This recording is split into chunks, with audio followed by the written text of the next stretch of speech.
So we're down here in Kentucky hunting right now and hoping to see some daylight bucks tonight. They have some giants and we'll hope to bring that to you. Hopefully, as I'm saying this right now, Dylan's playing the footage of me arrowing some big monster Boone and Crockett. So hopefully you're enjoying that right now, but that's in the future and I don't know what the future holds, but I do know that if you're doing certain things, you're going to have nocturnal bucks on your property. You can guarantee it. There's several causes. I want to talk about 5 strategies and how to get rid of those nocturnal bucks.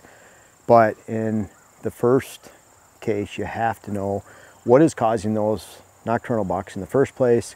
There's several things that I believe that you can do and you can focus on to not only eliminate nocturnal bucks, to actually experience daylight bucks and find bucks to hunt. And we're hoping that that's going to be the case in Kentucky tonight, but we're definitely trying to build that into our properties where we hunt in Minnesota and Wisconsin. The first one is access. Everyone talks about access.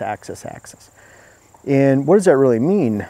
You know, obviously if you're going through the middle of your 40-acre parcel and you're not going through bedding areas, you're not going to immediately impact those deer. But what about your scent floating into those areas? What about the sight, the sound of deer that could see you from a distance? Access is critical. One of the most important things, obviously, if your access is going through a food source, a food plot, a bedding area, you're going to spook deer. But one of the strategies for combating this when it comes to access is to develop a core area. What I mean by that is a core area that represents a high percentage of your property that you can actually move around and move through on the side of to actually get into stands without spooking deer within that core area.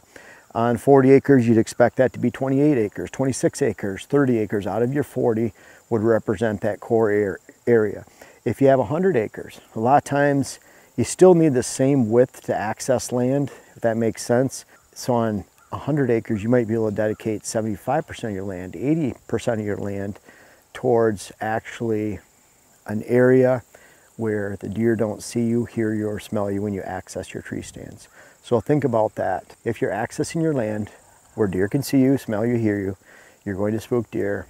And when that happens, they're going to turn nocturnal. It's very deceiving because those mature does and fawns, they think in herd mentality and they're the great deceivers. So it might look like everything's okay. Even you're driving through your land with an ATV, a doe pops up and looks at you go by.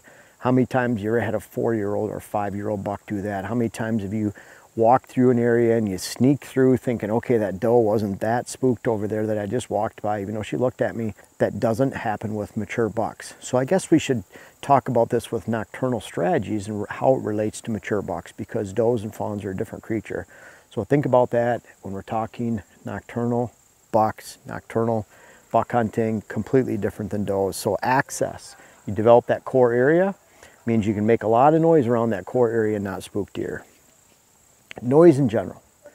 This really relates to not only your boots, your access routes, walking through weeds, sticks, debris, garbage. You know, sticks are a natural sound, but still they alert deer. I know when I'm on stand, when I hear a stick break anywhere, and the same with Dylan, if Dylan's hunting with me in the tree and you hear that stick break, it's kind of like, what was that?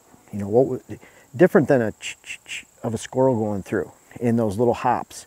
When you hear that stick break, something larger is coming, and it's a great tell for those deer with you walking through the property, especially ATVs, of course. The ding, ding, ding of the truck when you don't take your keys out of the ignition before you open your door.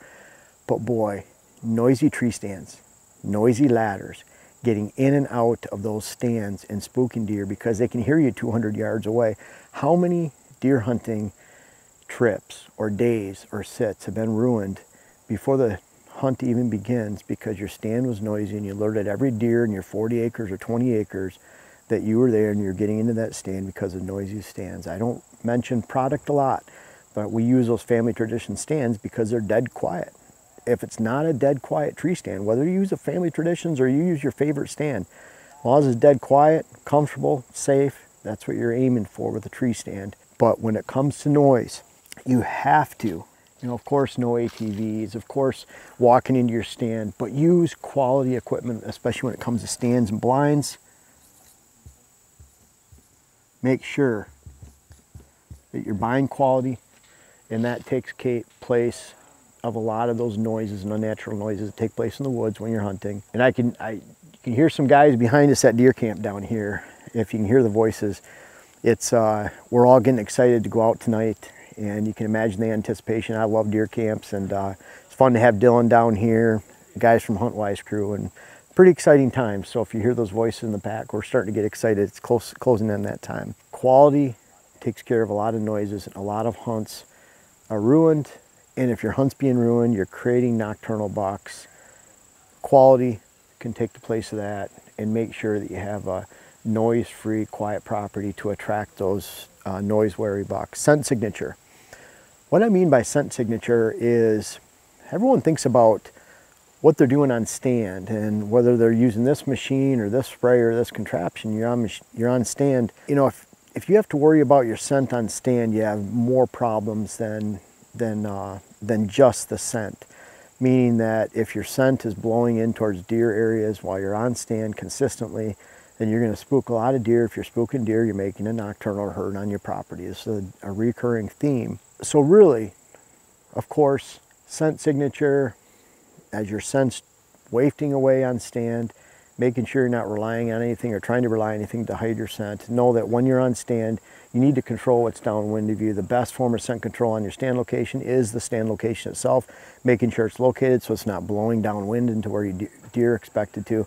I love blowing in my scent into downwind blockers. What I mean by that, lakes, rivers, creeks, neighborhoods, drop-offs, cliffs, open hardwoods, areas where you can safely blow your scent with a lower probability of actually spooking deer in those locations, because those deer shouldn't be there in the first place to a very high degree. But scent signature, when you're walking into the woods, this is the one thing you can control. Think about a 3-day hunt. You use 6 stands, morning, evening, 6 sets. You're really moving back and forth through your woods, and you have dirty boots, dirty clothes, and you're leaving that scent trail throughout the entire woods. It doesn't take long for one mature buck to go through your property, smell your scent because you've left a spider web across the entire property, and he's not coming back on your property during the daylight. And what's interesting about this is it's not just that they wait till dark to go onto your property and they visit your property with the same consistency and same frequency, and that's not the case. Instead, when you have a nocturnal herd, you go to a fraction of the amount of mature buck encounters and actually events as they're actually coming onto your property. Far fewer times that a buck's actually coming on your property, even at night. Because if they're afraid to come on your property during the daylight, they're not even going to come onto your property as much at night. They're not even going to relate to your property in general. And if that keeps continuing to happen for 6 or 7 years, you'll find properties, I see properties all the time where they haven't seen a mature buck on the land in 3 or 4 years, even though they have mature bucks all around their property, because the buck herd in the area, especially as they age, recognize that property as a nocturnal property. A scent signature, when you lay that spider web of scent throughout your parcel, you create a nocturnal herd. And folks, there's an easy way to remedy that. We use a limit shield.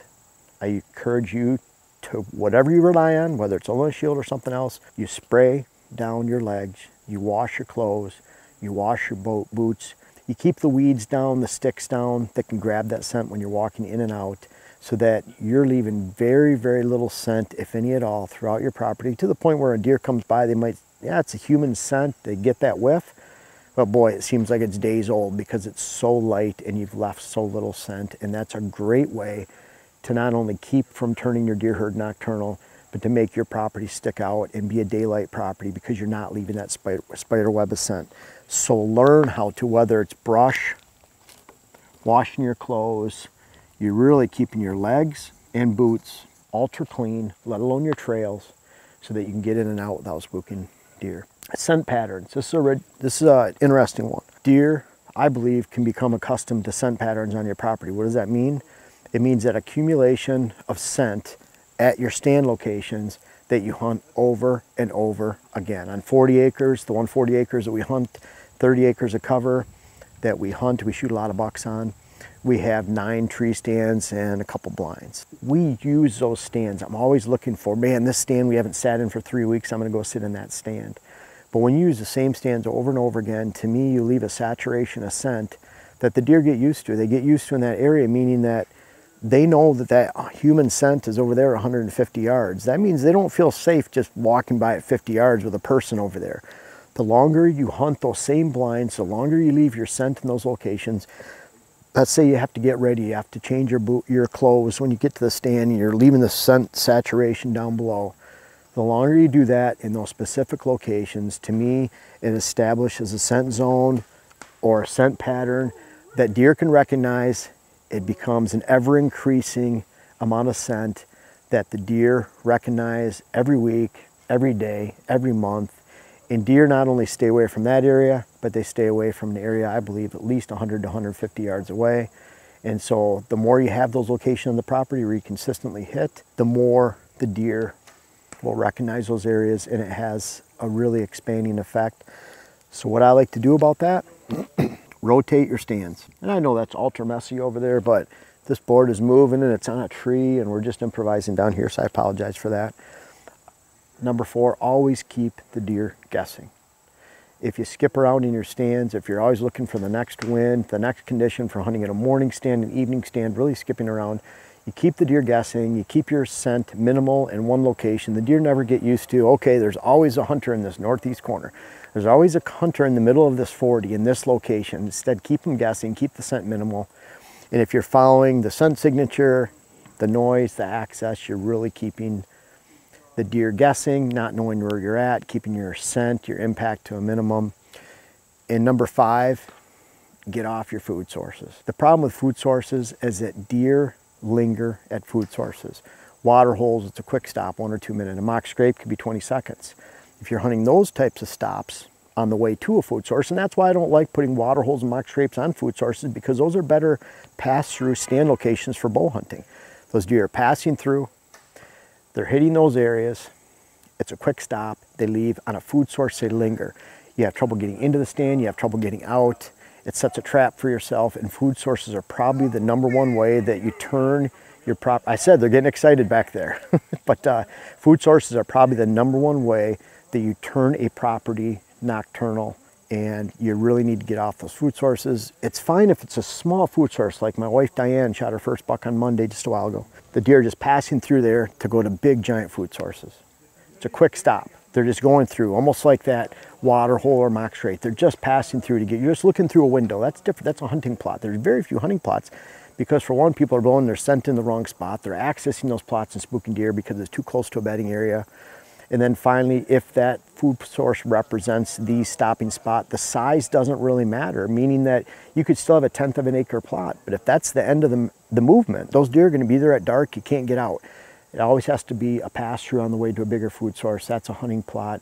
But other than that, you're getting off those food sources, maybe shoot them with a gun from 150 yards back, make a shot from a distance, but you're maintaining the integrity of that food plot. There's ways to hunt it. We talk about that. We talk about a post-daybreak stand entrance where you're getting into along that food, blow your scent into the food. You have to get out of there about 3 hours before dark, but you can have all morning long. Once a deer clear out of that food plot, you can get in, blow your scent into the plot. You're not spooking deer. You can hunt them from a distance with a gun, and then you can hunt those little pass-through hunting plots. Great way. Doing these things right here and mastering that, that will make sure that you nocturnal proof your land. And those are some strategies to not only combat, get off the food sources, make it a pass-through if you're going through. So pass-through plots, pass-through hunting, great. You know, number 5, pass-through only. So pass-through only on number 5. So all of these, we're making sure that all these are taking place, you're remedying those, and we're turning it into a daylight plot because of that. The bottom line, when you're doing all this, what are you doing? You're being an actual predator. You're minimizing where deer can see you, hear you, smell you, all the way through every step that you take on your property. You're maintaining those core areas, maintaining the integrity. The core area, if the deer can smell you when you're walking by, hear you or see you, it's not a core area. It doesn't matter, you say, well, this is my sanctuary over in this corner of the land.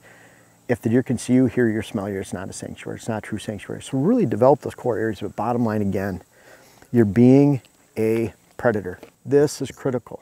That trumps everything. Always think about, if deer can see me, hear me, or smell me, don't do it. You know, try something else. Always think about that. Especially when you're hunting a 40-acre parcel, you're hunting those small parcels, you're trying to maintain a great spot on public land that you want to consistently get in and out and be able to hunt it throughout the season. And that's what it's all about. Again, it goes back to, you hear me say it all the time, the season is a marathon, not a sprint. A lot of people are blowing their stand locations out in the first few sits. A lot of you are already experiencing nocturnal bucks this time of the year. already in the early part of the season. It's already, you know, mid-October, and you're wondering why the bucks are nocturnal. There's no October lull.